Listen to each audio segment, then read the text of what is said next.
ताकि इसका गैप को पूरा किया जाए। क्या आपने वो अटेंड किया था?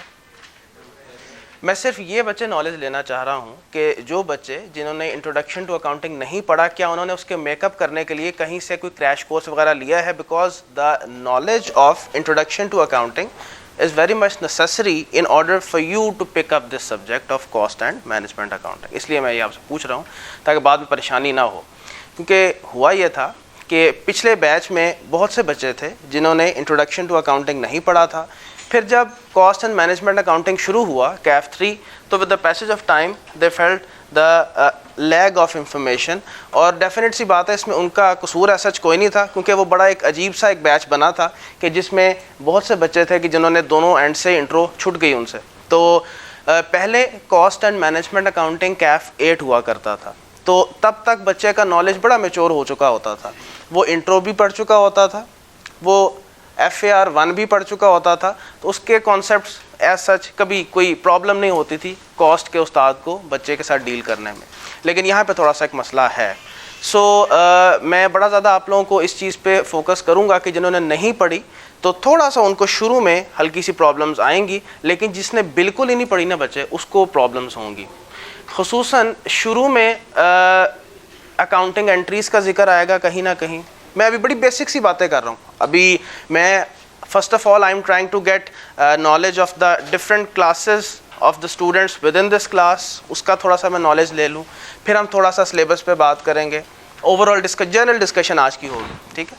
तो मैं आज जो आप लोगों में से व्हाट्सएप ग्रुप में एडेड हैं, मैं उसमें शेयर भी कर दूँगा कि हम जब कॉस्ट एंड मैनेजमेंट अकाउंटिंग को पढ़ना शुरू करेंगे तो किस किस चैप्टर में इंट्रोडक्शन टू अकाउंटिंग का कौन सा एरिया है जो कि बच्चे उसका नॉलेज आपके पास होना ज़रूरी है।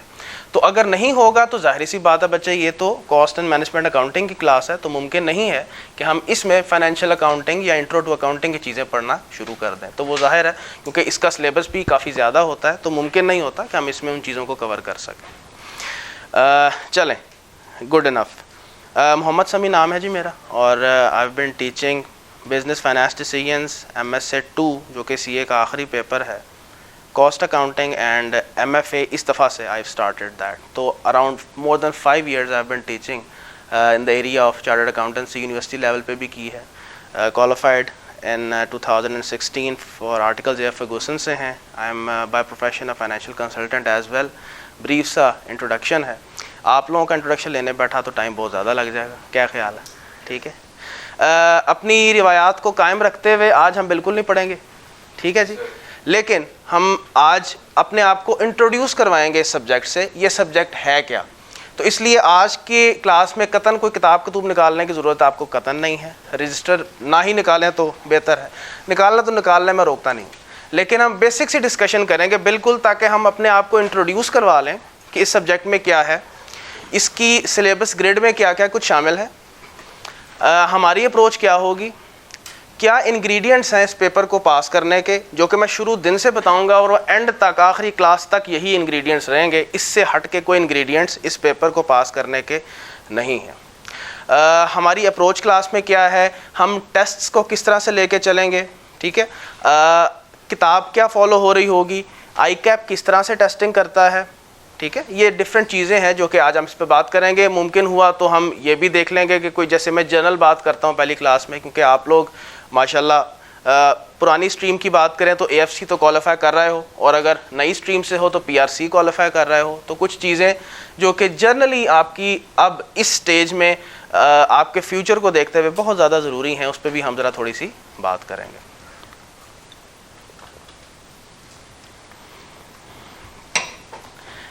अच्छा, इससे पहले बच्चे कि मैं आपसे इसके ग्रिड पे बात करूं कि इसके अंदर टॉपिक्स कौन से हैं, उनकी वेटेज क्या है, मैं इससे पहले आपसे एक बड़ा जनरल सा कॉन्सेप्ट डिस्कस करना चाहूँगा, क्योंकि वहाँ से कॉस्ट एंड मैनेजमेंट अकाउंटिंग का कॉन्सेप्ट आपको क्लियर होगा, और वहाँ से ये जो कि आपके सब्जेक्ट का नाम है कॉस्ट एंड मैनेजमेंट अकाउंटिंग, इसमें बेसिकली 2 एरियाज़ हैं अगर हम प्रिसाइजली बात करें, कॉस्ट अकाउंटिंग और management accounting.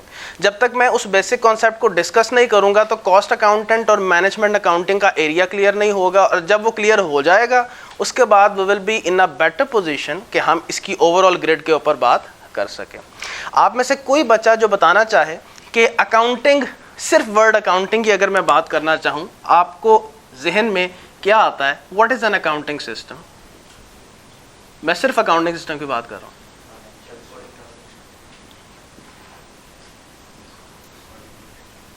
Recording, classifying, categorising and ये एंड वो रटे शटे याद किए हैं। Recording transaction. अच्छा, और कोई?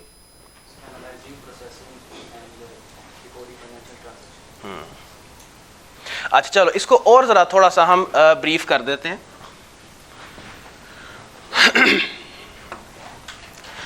बच्चे, अकाउंटिंग सिस्टम किसी की भी अगर मैं बात करूं, उसका मकसद ये होता है डाटा को इंफॉर्मेशन में कन्वर्ट करना, डाटा को इस अंदाज में प्रोसेस करना कि वो इंफॉर्मेशन बन जाए। तुम लोग मेरा ख्याल है बेसिक आईटी में भी जाके पढ़ते हो, डाटा इंफॉर्मेशन में फ़र्क क्या होता है? डाटा एक अनऑर्गेनाइज्ड चीज़ का नाम है, और जब उसी चीज़ को ऑर्गेनाइज कर दिया जाता है ताकि उसको इस्तेमाल किया जाए आगे किसी डिसीजन मेकिंग ऑब्जेक्टिव के लिए, वो इन्फॉर्मेशन बन जाती है। सो अकाउंटिंग सिस्टम क्या है? अकाउंटिंग सिस्टम बच्चे वो चीज़ है, वो एक ऐसा प्रोसेसिंग टूल है जो कि कॉस्ट डाटा या फाइनेंशियल डाटा को प्रोसेस करके कन्वर्ट किस में करता है? कॉस्ट इन्फॉर्मेशन या फाइनेंशियल इन्फॉर्मेशन में। जैसे तुम लोग अक्सर इंट्रोडक्शन टू अकाउंटिंग पढ़ के आए हो, इंट्रोडक्शन टू अकाउंटिंग में फाइनेंशियल अकाउंटिंग सिस्टम क्या करता है? फाइनेंशियल डाटा को फाइनेंशियल इंफॉर्मेशन में कन्वर्ट करता है कि नहीं करता? चलो मैं यहाँ पे भी सिर्फ डाटा लिख रहा हूँ और यहाँ पे इंफॉर्मेशन लिख रहा हूँ। अगर मैं फाइनेंशियल अकाउंटिंग सिस्टम की बात करूँ तो वो क्या करता है? फाइनेंशियल डाटा को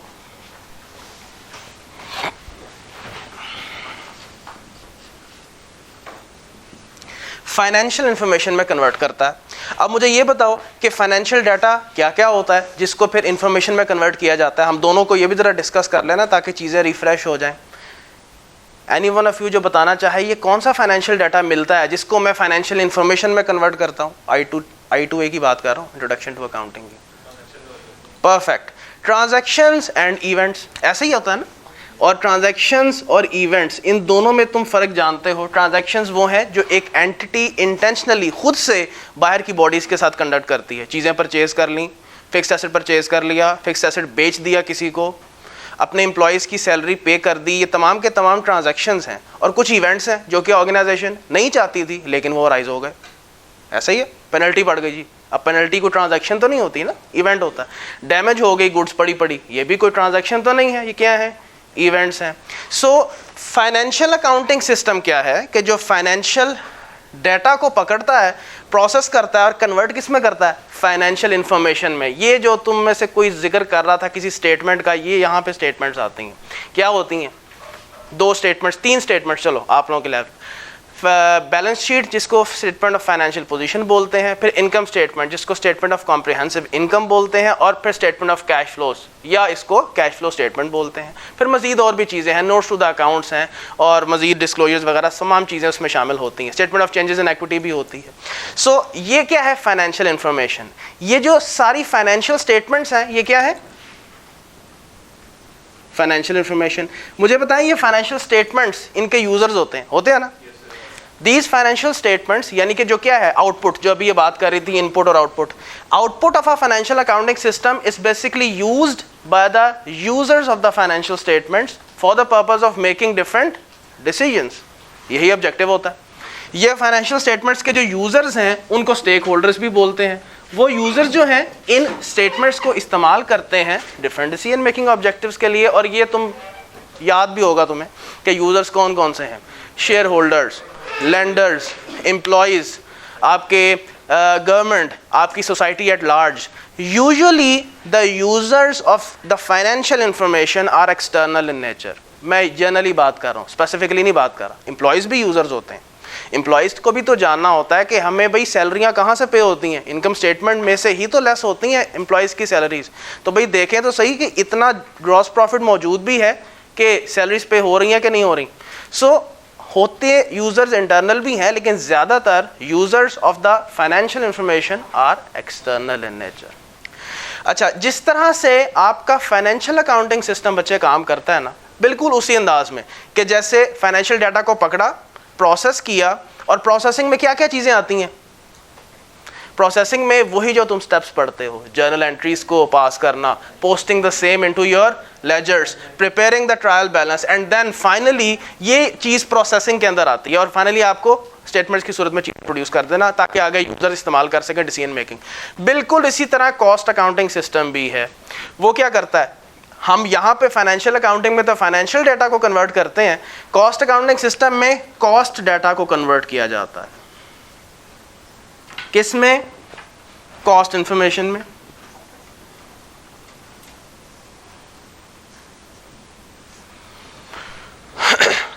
कॉस्ट डाटा को कॉस्ट इंफॉर्मेशन में कन्वर्ट किया जाता है। हम इसमें कौन से स्टेप्स परफॉर्म करते हैं? जैसे अभी मैंने आपको बताया कि फाइनेंशियल डाटा यानी ट्रांजैक्शन एंड इवेंट्स को हमने उसकी एंट्रीज पास की, कैप्चर कर लिया अपने लेजर्स के अंदर, फिर ट्रायल बैलेंस बनाया, ये सारा प्रोसेस था ना। यहाँ पे हम क्या करते हैं कॉस्ट अकाउंटिंग सिस्टम में? यहाँ पे हमारा ऑब्जेक्टिव ये होता है कि जो ऑर्गेनाइजेशंस, जितनी भी बच्चे ऑर्गेनाइजेशंस उठा लो, चाहे तो वो कुछ मैन्युफैक्चर कर रही हैं, मैन्युफैक्चरिंग एंटिटी, कुछ ट्रेडिंग कर रही हैं, गुड्स खरीदी ऐसे ही बेच दी, या जो सर्विसेज रेंडर कर रही हैं, वो एंटिटीज़ क्या करती हैं, वो कुछ ना कुछ या तो प्रोडक्ट बना रही हैं या सर्विस रेंडर कर रही हैं। तो वो क्या करती हैं कि भाई इन गुड्स के बनाने में, मैन्युफैक्चर करने में या सर्विसेज के रेंडर करने में जो खर्चे आ रहे हैं ना, उनको सबसे पहले आइडेंटिफाई किया जाए। यानी first step is what? Identify the costs that are associated with producing the goods और रेंडरिंग द सर्विसेज। पहले तो आइडेंटिफाई करो। फॉर एग्जांपल चलो मैं एक बात कर मिसाल लेता हूँ, ये जो तुम्हारा ये जो रोस्टम बना हुआ है, डाइस बना हुआ है, ये ज़ाहिर है किसी ना किसी फर्नीचर की दुकान पे बना हुआ है ना। इमेजिन कर लो कोई अच्छी सी फैक्ट्री थी और उसने इसको बनाया, तो ये उसका प्रोडक्ट है। So what costs were incurred in order to produce this particular product? पहला स्टेप क्या होता है? Identification. Identify all the costs that are associated with producing this product. इसमें क्या क्या कॉस्ट लगी होंगी खुद देख लें, पहले तो इसकी बॉडी का अंदाज़ा लगा ले, खुद मालूम हो जाएगा। प्लाईवुड ऊपर लगा हुआ है, अंदर आपके कोर में वुड है, इसके अलावा ग्लू है और ये कुछ एडिशनल आइटम्स कुछ होंगी मज़ीद भी। फिर उसके अलावा डेफिनेटली ये आपने कुन फयाकून तो नहीं कहा, हो गया तो बन गया खुद ही, लकड़ियाँ जुड़ी, ज़ाहिर है लेबर लगी या किसी ना किसी फैक्ट्री फ्लोर पे असेंबलिंग हुई, बनी और फिर सो लेबर की कॉस्ट। फिर उसके अलावा किसी ना किसी फैक्ट्री में बनी तो फैक्ट्री का रेंट था, फैक्ट्री की डेप्रिसिएशन थी, किसी ना किसी मशीन पे कोई काम हुआ उस मशीन की डेप्रिसिएशन थी, मशीन के कुछ घंटे लगे, ये कुछ डिफरेंट अखराजात हैं। So these are what the costs that are associated with making this particular product. Likewise जो एंटिटी सर्विसेज दे रही है, फॉर एग्जाम्पल ये जो आप कॉलेज वाले करते हैं, ये जो वारिद है मोबिलिंक, अब तो खैर ख़त्म ही हो गया, मोबिलिंक है, यूफोन है, जोंग है, these are all the service providers, these are providing you the calling minutes against the payment that you make against the cards. ठीक है ना, सर्विसेज हैं। तो इन सर्विसेज की ऑफर करने में क्या क्या खर्चे हैं? Although services is not a major dominant area of your cost accounting system, बहुत आगे चल के बात करेंगे, अभी तो हम बड़ी मोटी मोटी मेन बातें कर रहे हैं।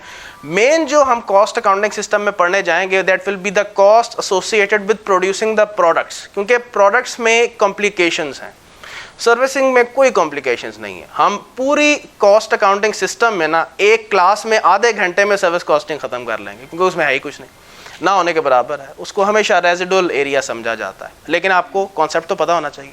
सो कॉस्टिंग सिस्टम या कॉस्ट अकाउंटिंग सिस्टम में क्या होता है? कॉस्ट डाटा का कॉस्ट इन्फॉर्मेशन। सो आइडेंटिफाई करो सबसे पहले व्हाट आर द कॉस्ट, कर लिया, उसके बाद उसकी वैल्यूएशन करें। मैंने जो बात की कि इसमें वुड लगी, सर कितनी वैल्यू की लगी? सर इसमें ग्लू लगी, कितनी वैल्यू की लगी? सर इसमें ये जो प्लाईवुड की मैं बात कर रहा हूँ जो कि एक्सटीरियर बॉडी पे लगी हुई है, सर कितनी वैल्यू की लगी? सर आप कह रहे हैं लेबर लगी, कितनी कॉस्ट ऑफ लेबर लगी? सर आप कह रहे हैं कि दीगर खर्चे लगे, कितनी amount? So first step identification, second step valuation. Once valuation हो गई, अब उसकी रिकॉर्डिंग शुरू कर दें। रिकॉर्डिंग से क्या मुराद है? Capture those cost into the cost ledgers and then finally converting that into cost information. और कॉस्ट इंफॉर्मेशन क्या होती है? Product wise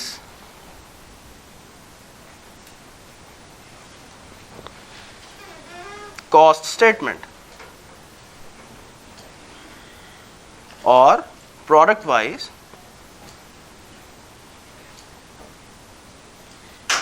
profit statement. Product wise मुझे ये मालूम हो जाए कि फॉर एग्जांपल एक एंटिटी 3 प्रोडक्ट्स बनाती है, सो हर प्रोडक्ट कितना बना पूरे पीरियड में और कितनी कॉस्ट उस पर लगी, मटेरियल कितना लगा, लेबर कितनी लगी और दीगर अखराजात कितने हुए। ये इंफॉर्मेशन क्या पता चल जाए आपको, प्रोडक्ट वाइज।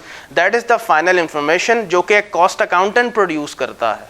एक ये हो सकती है। दूसरी क्या है, प्रोडक्ट वाइज प्रॉफिट स्टेटमेंट। भाई अगर तुम्हें ये मालूम है कि हर प्रोडक्ट को बनाने में ये खर्चा आया, तो क्या ये नहीं पता कि ये बिका कितने का था? So easily by getting that information you can easily produce the product wise profit statement as well. ये तो तुम्हें मालूम है, revenue versus खर्चा, that is your profit. So ये cost information होती है। ये जो मैंने तुम्हें पूरी महाभारत सुनाई है ना, cost data से cost information में conversion, ये काम किसका है? cost accountant का। ये मुंशी है, ठीक है जी। तो ये क्या कर, ये कौन कर रहा है ये वाला काम? cost accountant। लेकिन हमारा सब्जेक्ट क्या है? Cost and management accounting.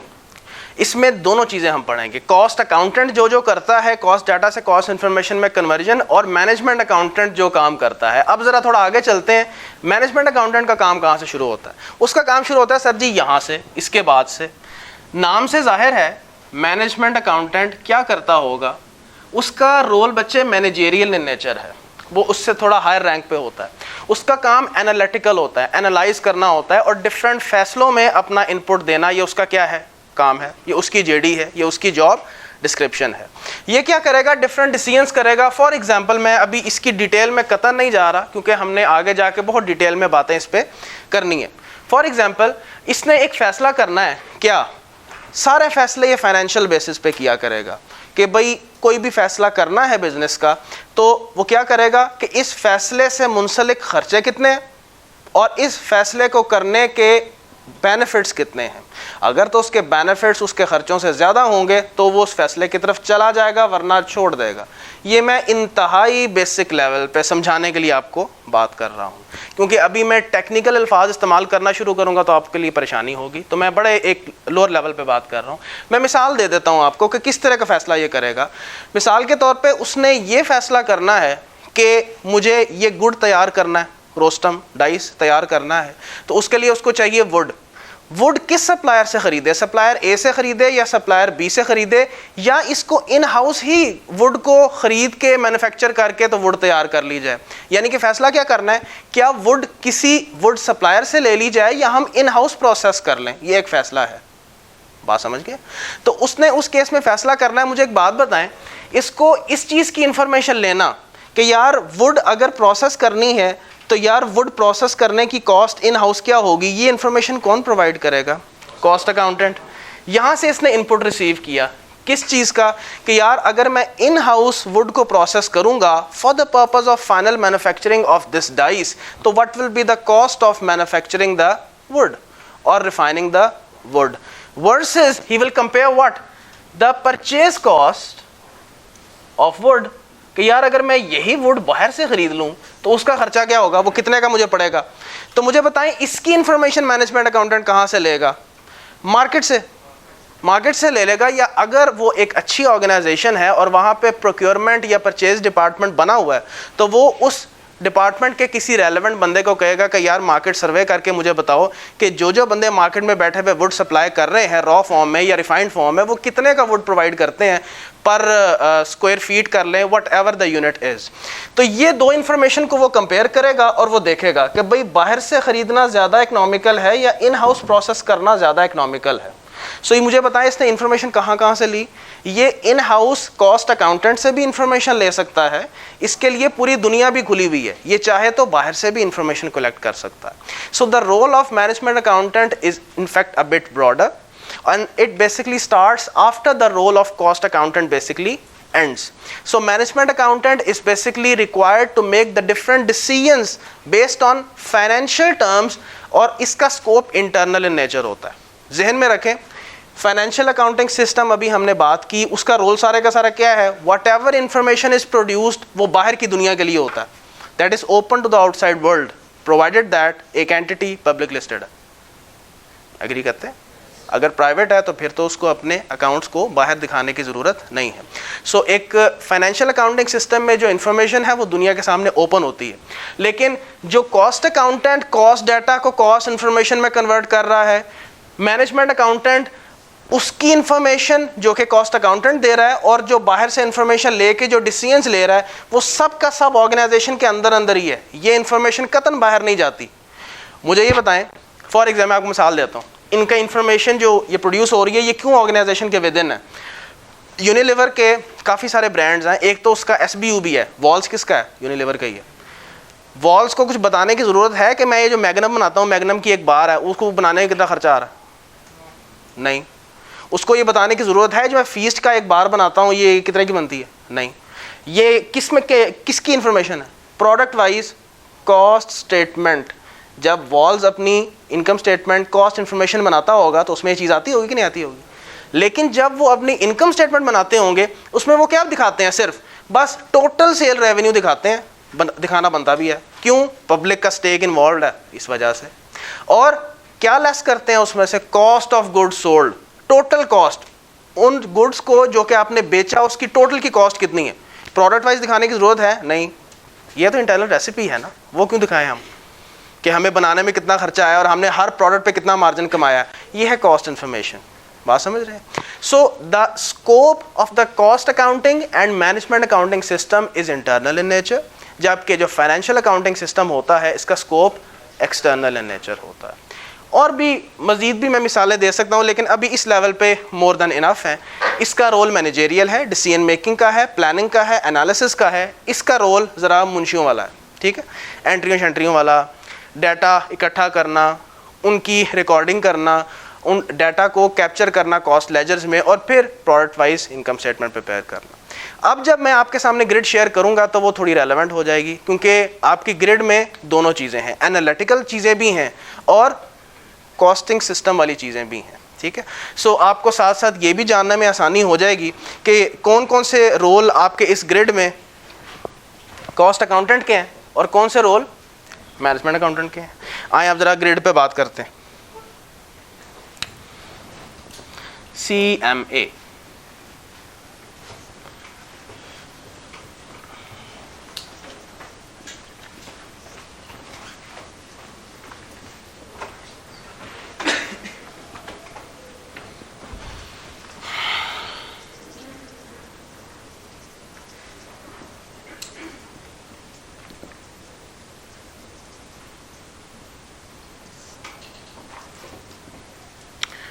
Let me right the items first of all, फिर मैं इकट्ठा डिस्कस करता हूँ आपसे।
बच्चे 3 पार्ट्स में आपका ओवरऑल सिलेबस जो है वो बाइफरकेटेड है, पार्ट ए, बी और सी।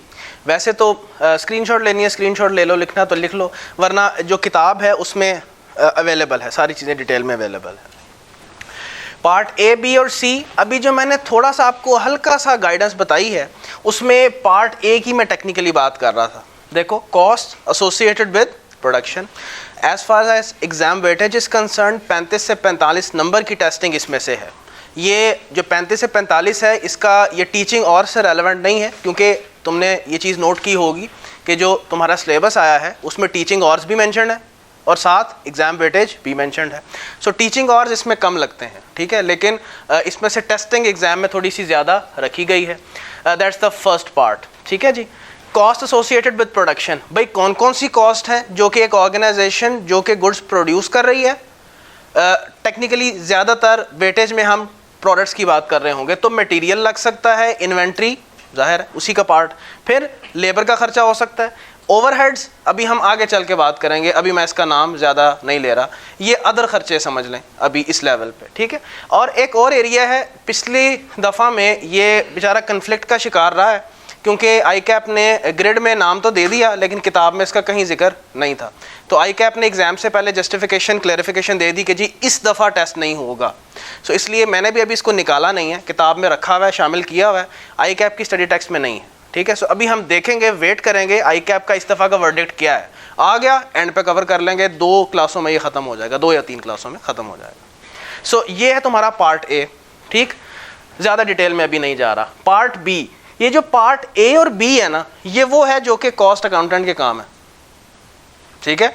कॉस्ट फ्लो या कॉस्टिंग सिस्टम्स में पता क्या है कि डिफरेंट इंडस्ट्रीज किस तरह से कॉस्ट डाटा को कॉस्ट इंफॉर्मेशन में कन्वर्ट करती हैं, क्योंकि डिफरेंट मैन्युफैक्चरिंग कंसर्न्स डिफरेंट किस्म की चीज़ें मैन्युफैक्चर कर रही होती हैं, इसलिए हर जगह एक तरह का कॉस्टिंग सिस्टम नहीं लग सकता। डिफरेंट मैन्युफैक्चरिंग इंडस्ट्रीज़ में डिफरेंट तरह के कॉस्टिंग सिस्टम्स होंगे, डिफरेंट अंदाज में कॉस्ट डाटा को कॉस्ट इन्फॉर्मेशन में कन्वर्ट किया जाएगा। तो इसलिए यहाँ पे हम डिफरेंट कॉस्टिंग सिस्टम्स स्टडी कर रहे होंगे। आपकी ग्रिड में इसको कॉस्ट फ्लो का नाम दिया गया है, जो आपसे पिछली स्कीम थी उसमें इसका नाम कॉस्टिंग सिस्टम था, मैं उससे ज़्यादा राज़ी हूँ उस वर्ड से, वो वर्ड ज़्यादा रेलिवेंट है। इसमें क्या क्या है, कॉस्ट फ्लो ऑफ प्रोडक्शन, इसमें हम शुरू से लेके गुड्स को परचेज करने से लेके एंड तक जब वो फिनिश प्रोडक्ट बन के मार्केट में बिक जाता है, हर स्टेप में क्या क्या एंट्री पड़ती है हम उसकी स्टडी करेंगे। मार्जिनल एंड एब्जॉर्प्शन कॉस्टिंग ये एक जेनेरिक कॉन्सेप्ट है, हर जगह इसकी टांग आती है, हर जगह ये अपनी टांग अड़ाता है। क्या है अभी मैं बात नहीं करूंगा। अच्छा, टारगेट कॉस्टिंग भी एक स्पेशल कॉस्टिंग सिस्टम है। Job order batch and service costing, ये देखो सर्विस कॉस्टिंग नजर आ रही है, ये वो एक छोटा सा एरिया है जो हम इसको एक ही गो में कवर कर लेंगे क्योंकि ईजी है। तो कुछ ऑर्गेनाइजेशंस अपना काम जॉब की बेसिस पे परफॉर्म कर रही होती हैं, उनको जॉब आती है, उस जॉब पे वो मटेरियल लगाते हैं, लेबर लगाते हैं, खर्चे करते हैं, job close, that's it. Each job provides a certain profit और that's how the costing is done, that's a special nature of costing system, तो वहाँ पढ़ेंगे। फिर कुछ ऑर्गेनाइजेशंस बैचेस की सूरत में प्रोडक्ट्स को प्रोड्यूस करती हैं, तो वो कैसे कॉस्ट डाटा को कॉस्ट इन्फॉर्मेशन में कन्वर्ट करती हैं, हम यहाँ पे स्टडी करेंगे। प्रोसेस कॉस्टिंग, शायद नाम सुना हुआ, चल यहाँ अच्छी तरह से आपकी गपशप हो जाएगी इस चैप्टर से। प्रोसेस कॉस्टिंग वो एंटिटीज़ जो अपनी गुड को कैसे प्रोड्यूस करती हैं as a result of number of processes. वो रॉ मटेरियल आप एक प्रोसेस में डालते हैं, वो उस प्रोसेस से रिफाइन होके नेक्स्ट प्रोसेस में एंटर होता है, फिर प्रोसेस बी से सी में एंटर होता है, सी से जो निकलता है वो फिनिश्ड प्रोडक्ट है। सो वो ऑर्गेनाइजेशंस जो इस तरह से अपने फिनिश्ड प्रोडक्ट को मैन्युफैक्चर कर रही हैं, वो किस तरह से कॉस्टिंग सिस्टम अपना मैनेज करती हैं, वो प्रोसेस कॉस्टिंग सिस्टम है। इसी तरह से इस पे भी हम बात करेंगे रेलेवेंट चैप्टर में, joint and by product costing, it's a special costing. फिर ये एक आखिरी एरिया, ये बड़ा इंपॉर्टेंट है, बहुत ही इंपॉर्टेंट है। जिस तरह प्रोसेस कॉस्टिंग वैसे ही ये, that is standard costing and variance analysis. वक्त गुजरने के साथ साथ कुछ ऑर्गेनाइजेशंस जो कि एक ही तरह के प्रोडक्ट्स बार बार बना रही हैं और लार्ज स्केल पे बना रही हैं, उनको वक्त गुजरने के साथ साथ आइडिया हो जाता है कि एक फिनिश्ड प्रोडक्ट बनाने में कितना मटेरियल लग रहा है, कितनी लेबर लग रही है, कितने दीगर खर्चे लग रहे हैं, उनको स्टैंडर्ड्स मालूम हो जाते हैं। सो वो फिर क्या करती हैं, वो एक्चुअल जो खर्चे होते हैं उसका भी रिकॉर्ड रखते हैं, लेकिन जो एंट्रियां पास करते हैं वो स्टैंडर्ड्स की बेस पे पास करते चले जाते हैं। जब एक पीरियड गुजरता है एक ही दफ़ा वेरिएंस की एंट्री पास करके सब कुछ एक्चुअल बेसिस पे ले आते हैं। ठीक है, बस इतना ही इनफ है आप लोगों के लिए इस लेवल पे। तो ये हम कहाँ पे पढ़ेंगे? ये जो एंटिटीज इस तरह से कॉस्टिंग करती हैं वो स्टैंडर्ड कॉस्टिंग को फॉलो कर रही होती है। अभी सब पढ़ना है, अभी तो बस आपको से कह रहे हैं बर्ड्स आई व्यू दे रहे हैं कि क्या क्या है। ठीक है, और साथ ही इसके एक एनालिटिकल टॉपिक है जो कि एक मेन कोर टॉपिक है आपके कॉस्ट एंड मैनेजमेंट अकाउंटिंग का। ये भी काम कॉस्ट अकाउंटेंट नहीं करता, लेकिन हम चूंकि इसको कॉस्टिंग सिस्टम के साथ रखते हैं तो मजबूरी होती है कि इसको यहाँ पे ही इसका जिक्र किया जाए। ये वो एरिया है जो कि फाइनेंशियल कॉस्ट अकाउंटेंट नहीं करता बल्कि आपका मैनेजमेंट अकाउंटेंट। नाम से जाहिर है, cost management planning and decisions, तो वेरियस एनालिसिस भी वही परफॉर्म करता है। फिर ईओक्यू एंड ऑर्डरिंग लेवल, इसका ताल्लुक इन्वेंट्री के साथ है। अभी मैं इसका डिटेल में बात नहीं करूंगा। रेलेवेंट कॉस्टिंग है, ये देखो डिसीजन मेकिंग इसमें आ रही है, सीवीपी एनालिसिस है। नाम के साथ साथ भी जाहिर हो रहा है कि ये काम सारा एनालिटिकल नेचर का है, ये काम सारा डिसीजन मेकिंग की नौयत का है, प्लानिंग की नौयत का है। ये जिम्मेदारी किसकी है? मैनेजमेंट अकाउंटिंग की। इसकी वेटेज 30 से 40 की है। जो बच्चों, अगर तो इसकी बात करें ना, मैं पहले बता दूं कि इंपॉर्टेंट कौन कौन से हैं, ये भी ज़रा बात करनी ज़रूरी है ना।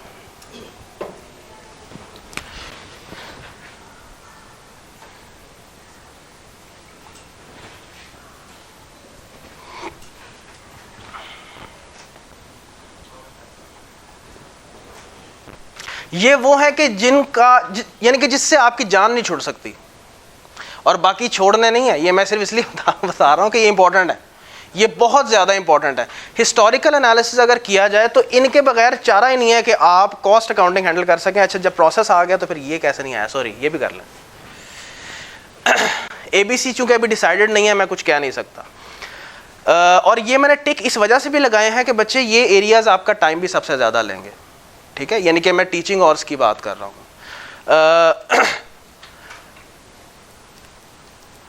एग्जामिनेशन का जहाँ तक ताल्लुक है, ज़रा उसकी भी बात कर लें कि एग्ज़ाम में कॉस्ट एंड मैनेजमेंट अकाउंटिंग किस तरह से टेस्ट होती है। रीसेंट अटैम्प्ट जो गुजरी है वो आपकी पहली अटैम्प्ट थी नई स्कीम की। 9 सवाल टेस्ट हुए हैं। क्यों जी, कोई वेट करेगा? मैं नाम नहीं लेना चाह रहा क्योंकि कुछ ऐसे हैं जो कि अटैम्प्ट करके आए हैं। 9 सवाल थे? ओके, मैंने सिर्फ हवा में पूछा था, मैं नाम नहीं रहा। तो 9 सवाल थे, वरना हिस्टोरिकली मैं आपको बताऊं, जब ये कैफ 8 थी ना, यहाँ तक लेवल आ चुका था आई कैप का कि आई कैप 6 सवाल टेस्ट करता था सिर्फ। और जहन में रखें, जितने नंबर ऑफ क्वेश्चंस एक पेपर में कम होते हैं ना, हर क्वेश्चन का डिफ़िकल्टी और डेप्थ लेवल बढ़ जाता है। बड़ी सीधी सी बात है। पिज़्ज़ा के 8 स्लाइस वर्सेस 4 स्लाइस, 4 स्लाइस अगर होंगे तो हर स्लाइस मुश्किल से ख़त्म होता है, प्रोवाइडेड दैट आप गुजरांवाला के नहीं है। अगर 8 स्लाइस हैं तो हर स्लाइस जल्दी ख़त्म हो जाता है क्योंकि डाटा कम है ना हर सवाल के अंदर, उसका हुजम भी कम है हर सवाल का। लेकिन अगर ज़्यादा सवाल हो जाते हैं तो थोड़ा आसानी हो जाती है। तो ओवरऑल हर सवाल का फेस टेरर भी रिड्यूस हो जाता है, क्योंकि एक सवाल पूरे सफ़े पे फैला हो। खुद सोचें अगर आप पेपर में बैठे हुए हैं, एक सवाल पूरे सफ़े पे है तो वैसे ही पैरों के नीचे से ज़मीन निकल जाती है, देखते देखते ये क्या आ गया। ठीक है ना। तो जो रीसेंट था, एक तो उसका डिफ़िकल्टी लेवल भी कम था, पहली बात। सेकेंडली नंबर ऑफ क्वेश्चंस भी ज़्यादा थे, रूम था अवेलेबल कि आप सवाल अटेम्प्ट करते जाएं और अपना लेवल ऑफ जो एक कॉन्फिडेंस है वो बिल्डअप करते चले जाएं। लेकिन you should expect this thing in the coming attempts as well कि नंबर ऑफ क्वेश्चंस कम हो सकते हैं और डिफ़िकल्टी लेवल भी it can in fact increase. Theory कितनी टेस्ट होती है? मैं हमेशा से कहता हूँ 7, 8, 9 नंबर, इससे ज़्यादा नहीं। किस तरह की चीज़ें हैं जो कि आपने थ्योरी को कवर करने के लिए कवर करनी है, वो मैं इंशाल्लाह व्हाट्सएप ग्रुप में भी शेयर कर दूंगा। हर टॉपिक में से बस उन चीज़ों को फोकस कर लें, मोर देन इनफ है। रट्टा लगाने की सिर्फ उन्हीं चीज़ों में अगर आप अपना टाइम इन्वेस्ट कर लें, मेरा ख्याल है आप पूरे इस 6 माह के पीरियड में ना, अगर 6 घंटे टोटल या 7 घंटे भी थ्योरी के उन पॉइंट्स को दे लेंगे, आपके लिए मोर देन इनफ है। यानी थ्योरी को ज़हन पे सवार नहीं करना कि यार थ्योरी ने भी मैं फारग हो गया, नहीं, कोई परेशानी वाली बात नहीं। मैं आपको खुद बता रहा हूँ, 7 से चलो 8 घंटे कर लो, इससे ज़्यादा थ्योरी के पॉइंट्स पे इन पूरे 6 महीने में कह रहा हूँ मैं आपको, इससे ज़्यादा टेंशन लेने की ज़रूरत नहीं है। क्यों? 90 एटलीस्ट 90% न्यूमेरिकल है इस वजह से। ठीक है। So the core focus of you as well as of the teacher that will be on the calculations. लेकिन ऐसा कतन नहीं है कि हम कोई भी टॉपिक कवर करेंगे तो मैं शू करके सवाल करना शुरू कर दूंगा। No, that will not be our approach. हर टॉपिक जो भी हम शुरू करेंगे, सबसे पहले तो उस टॉपिक की अंडरस्टैंडिंग डेवलप करेंगे, हम अपनी अप्रोच को स्ट्रॉन्ग करेंगे, और उसके बाद हर टॉपिक पे मैं इसी तरह से करूँगा कि सबसे ईजीएस्ट क्वेश्चन से शुरू करेंगे, और फिर उसके बाद डिफ़िकल्टी लेवल बढ़ाते बढ़ाते हम इंशाल्लाह मोस्ट एडवांस्ड क्वेश्चन पे आ जाएंगे। And when we will be in a position कि हम एडवांस लेवल का क्वेश्चन कर सकें, तो हम पास्ट पेपर्स के क्वेश्चंस करने शुरू कर देंगे। प्रैक्टिस इज़ द की, यानी कि जो हमने क्लास में लेके चलना है। सवाल से ही मैं तो मेरी तो सेटिस्फेक्शन सवाल से ही होती है, और जितने सवाल हो सके उतना अच्छा है। आपको होम असाइनमेंट्स में भी दिए जाएंगे सवाल, पास्ट पेपर्स के भी दिए जाएंगे, अगले दिन उनको डिस्कस भी डिटेल में किया जाएगा, उसके बगैर चारा नहीं है। अच्छा, इसके इंग्रेडिएंट्स पे ज़रा बात कर लें, जो सबसे इंपॉर्टेंट चीज़ है आज के पूरे, जिसे कहते हैं ना कि टेक अवे पॉइंट इस लेक्चर का। बच्चे, इसको पास करने के ना 4 इंग्रेडिएंट्स हैं। मैं शुरू से कह रहा हूँ, मैं एंड तक ये कहूँगा। पहला इंग्रेडिएंट क्या है? कॉन्सेप्ट्स का स्ट्रॉन्ग होना, बेसिक कॉन्सेप्ट्स का स्ट्रॉन्ग होना। यकीन माने, आप अगर कहते हो ना कि मैं रिसेंट 6-7 अटैम्प्ट्स के पास पेपर्स कर गया हूँ, लेकिन आपके कॉन्सेप्ट्स जो बेसिक है ना वो ठीक नहीं है, तो आप मत समझें कि आपकी तैयारी हुई है। उसके रीज़न पता क्या है? बहुत से सवाल बच्चे ऐसे होंगे कि जिनके अंदर जो कॉन्सेप्ट टेस्ट हुए हुए हैं ना, उसका ताल्लुक सिर्फ उस सवाल से है, वो जनरल कॉन्सेप्ट नहीं है। और बहुत सी चीज़ें बच्चे ऐसे हैं जो कि अभी तक टेस्ट ही नहीं हुई। तो अगर आप ये समझ रहे हो कि आपने पास पेपर कर लिया है और वहाँ से कॉन्सेप्ट डिराइव कर लिए हैं, no, that is a wrong approach. The key to pass this subject is strengthen your basic concepts. अब क्या है ये बेसिक कॉन्सेप्ट्स? बच्चे, ये बेसिक कॉन्सेप्ट्स वो हैं जिनका क्लास में जिक्र खैर होगा, जिनका क्लास में हम जिक्र करेंगे, जिनको बार बार अटैम्प्ट करेंगे, उसको सॉल्व करेंगे कि भाई ये कॉन्सेप्ट्स हैं। लेकिन एग्जामिनर क्या करेगा? कुछ सवालों में उन कॉन्सेप्ट से डेविएट करके कोई और चीज़ अज्यूम करके आपको दे देगा। अब अगर आप ये समझो कि ये कॉन्सेप्ट है, तो ये तो ज़्यादती है ना। So in other words, you have to strengthen your basic concepts, core concepts. रट्टे का सवाल ही पैदा नहीं होता, ये मैं आपको पहले लिख के दे रहा हूँ। जो one of the main blunders बच्चे पता है क्या करते हैं? वो जो एक सब्जेक्ट में लगने वाली अप्रोच है ना, उसको हर जगह लगाने की कोशिश करते हैं। अगर उनको पता ना कि इंट्रो टू अकाउंटिंग या FAR1 इस अप्रोच से पास हो रहा है कि बार बार प्रैक्टिस करो एक ही सवाल को, तो मैं पास कर जाऊंगा, बच्चे कॉस्ट में ऐसा नहीं होगा। पास पेपर्स 1 या 2 दफ़ा कर ली मोर देन इनफ है बच्चे। पास पेपर बार बार नहीं करने, ये मैं आपको लिख के दे दूँ। होगा पता क्या?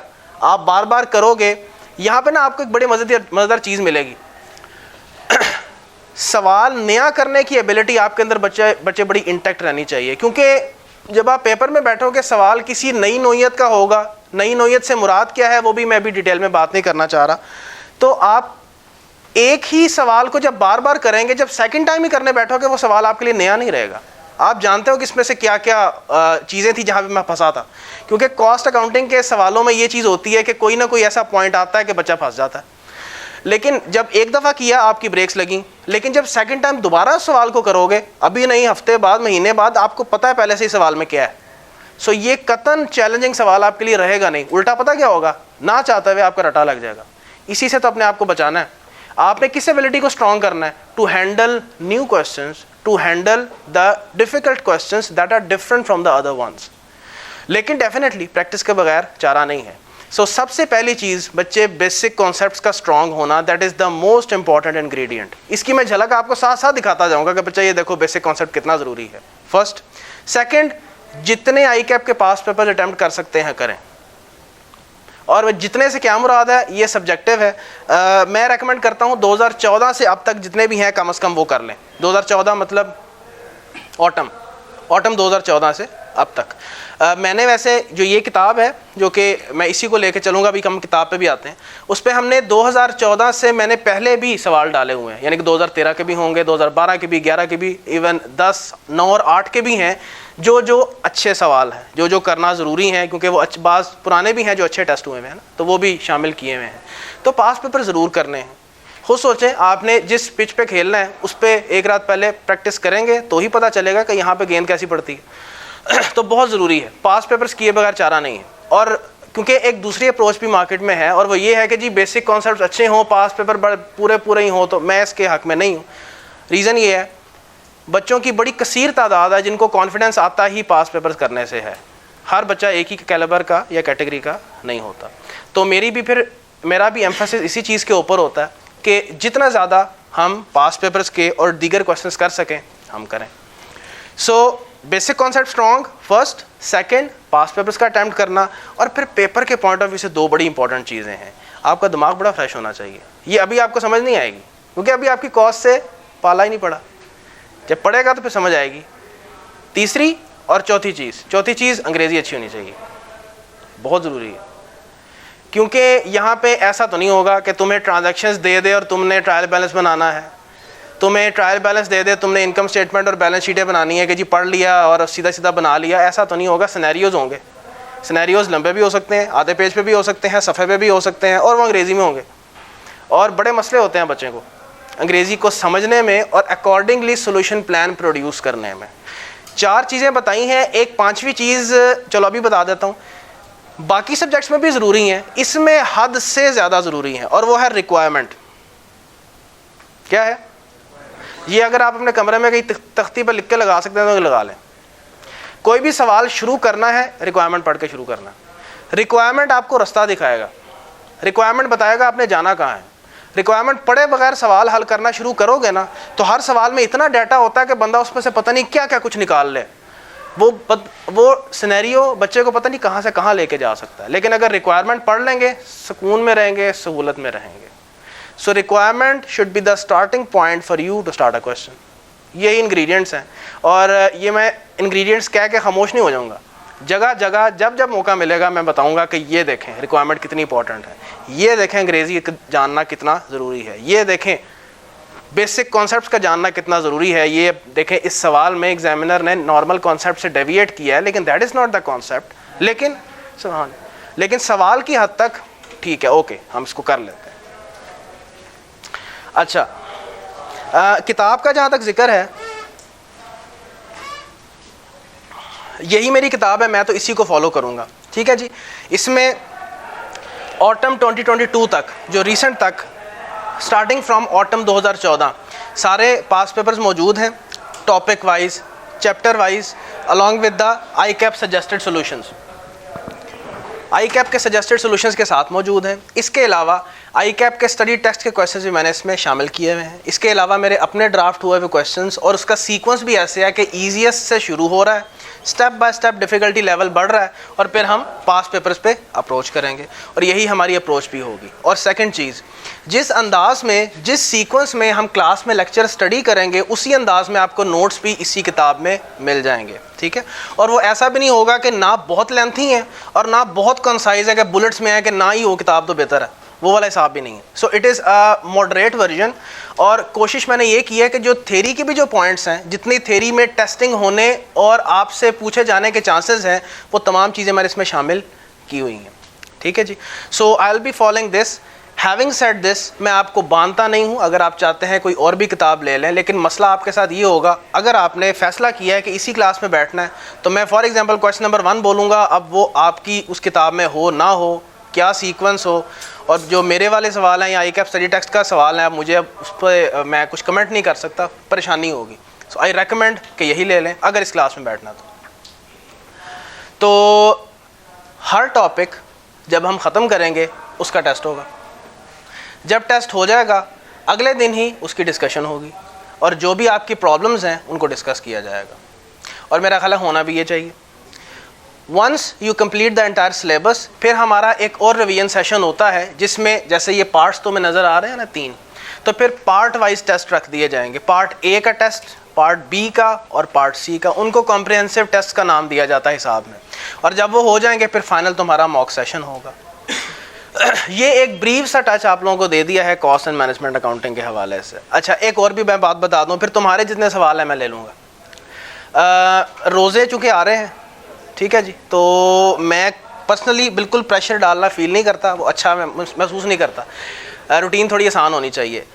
रोज़ों में आपका स्केड्यूल ये होगा, क्लासेस सिर्फ 3 डेज़ अ वीक मैंने रखी हुई हैं, थर्सडे, फ्राइडे और Saturday, that's it. 1 hour each, क्योंकि रूटीन काफ़ी हेक्टिक हो जाती है बच्चों के लिए ओवरऑल, और वो फिर सिर्फ इधर ही नहीं और भी इदारों में भी ले रहे होते हैं क्लास। सो सिर्फ रमज़ान में ये रूटीन है। उसके बाद हम लोग क्या करेंगे, क्लास या 1.25 घंटे की या 1.5 घंटे की हम फ्लेक्सिबिलिटी रख लेंगे, डिपेंडिंग अपॉन के आप लोगों के सबकी टाइमिंग्स क्या क्या हैं, किस हिसाब से हैं, मैनेज कर लेंगे।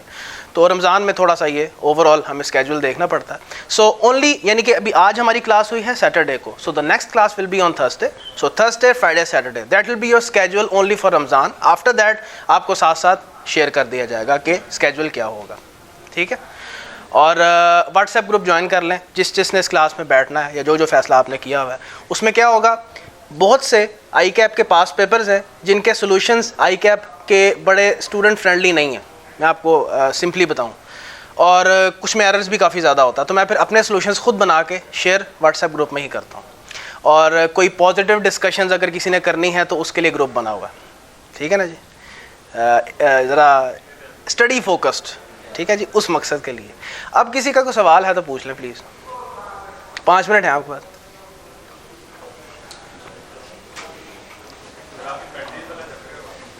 हैं इन्वेंट्रीज वाला? हाँ, मैं करवा दूं? तो वैसे किसने करवाना था?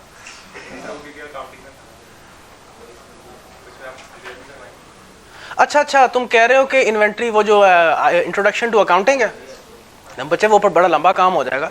वैसे मैं तुम्हें बता दूं कि जो हमारा पहला चैप्टर है ना इन्वेंट्री का या मटेरियल का, उसमें कोशिश होगी कि हम मटेरियल्स की डिफरेंट फॉर्म्स के ऊपर बात करें, ठीक है। जैसे तुम जानते हो कि इन्वेंट्री की क्लासेस कितनी हैं, ये तो तुम जानते हो कि नहीं जानते? क्या क्या होती हैं क्लासेस इन्वेंट्री की? वो रिकॉर्डिंग की बात नहीं कर रहा। इन्वेंट्री की क्लासेस, वो तो बच्चे इन्वेंट्री के मेथड्स हैं, ये भी पढ़ेंगे। ये जो तुम परपेचुअल पीरियोडिक की बात कर पढ़ेंगे, या रॉ मटेरियल होता है, या वर्क इन प्रोसेस होता है, या फिनिश गुड्स होते हैं, इनका जिक्र खैर आएगा। फिर ये जो इन्वेंट्री सिस्टम्स की बच्चा बात कर रहा है, पीरियोडिक होता है और परपेचुअल है, इसका जिक्र भी होगा। फिर इन्वेंट्री वैल्यूएशन मेथड्स कौन से होते हैं? 2, FIFO, वेटेड एवरेज, LIFO निकल गया है, उन्होंने निकाल दिया। उन्होंने कहा ये बड़ा ही ख़राब किस्म का मेथड है, ये बड़ी गंदी वैल्यूएशन करता है, जिक्र करेंगे वहाँ पे चल के, वो भी इसमें शामिल है। तो ये चीज़ें तो मौजूद हैं, ठीक है। इसके अलावा अगर in addition to that, for example, अगर तुम उससे ये कहोगे कि मैं डेबिट क्रेडिट सिखाऊं, नो, स्ट्रेट नो। और एक और चीज़ हाँ मेरे जहन में आई थी, निकल गई। कॉस्ट अकाउंटिंग के बारे में, चूँकि वर्ड अकाउंटिंग है ना, तो जहन में आता है कि शायद एंट्रियाँ होंगी। सिर्फ 5 या 7% एंट्रियाँ हैं आपके इस पूरे सिलेबस के अंदर, इससे ज़्यादा नहीं है। सो अगर आप ये समझ रहे हैं कि आपने फाइनेंशियल अकाउंटिंग पढ़ी हुई है तो मसला ही कोई नहीं आएगा, भूल है आपकी। 5, 6, 7%, इससे ज़्यादा इस पूरे सिलेबस में आपके अकाउंटिंग एंट्रीज नहीं है, और वो बहुत थोड़ा एरिया बनता है, और वो इतनी चैलेंजिंग कतन नहीं है। वो पेट एंट्रीज हैं, वही रिपीट होती रहती हैं, कोई चैलेंजिंग नहीं है। सो ये कतन मत समझिएगा कि इसका जो इसमें अंदर जो डोमिनेंस है वो एंट्रीज की होगी। अच्छा, और बच्चे मेरा ख्याल है 10, 12 या 13, 14 किताबें तो यहीं पे पढ़ी हुई हैं, तो वो फर्स्ट कम फर्स्ट सर्व की बेसिस पे कर लें। जो बाकी हैं वो वहीद के पास अवेलेबल है। जो वहीद है ना, ये किधर है, ये फ़िरोज़पुर, हाँ फ़िरोज़पुर रोड ICMA के साथ, वहाँ से आप ले सकते हो।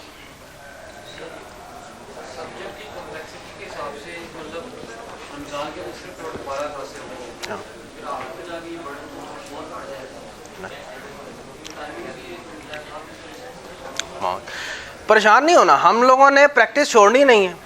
मैं कमो बेश भी 100 से 105 घंटे में कवर करता हूँ, और मैं एंड तक कवर करवाऊँगा। और इंशाल्लाह मेरी ये भी कोशिश होती है पूरी, आप लोग, ये क्या है, मार्च चल रहा है, अप्रैल शुरू हो गया ना, तो तुम लोगों ने सितंबर में बैठना है, और सितंबर से पहले अगस्त है, और 1 अगस्त को इंशाल्लाह मेरी पूरी कोशिश है मैं आपको छोड़ दूँ, ताकि पूरा महीना आपके पास अपनी स्टडी के लिए बचे।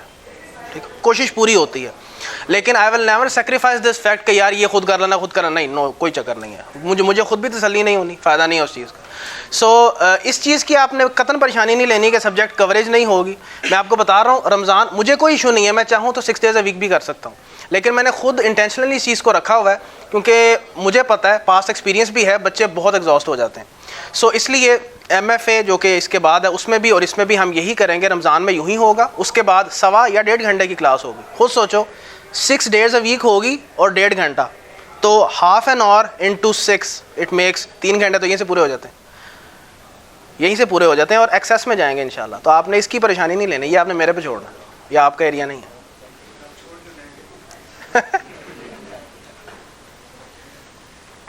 और कोई सवाल?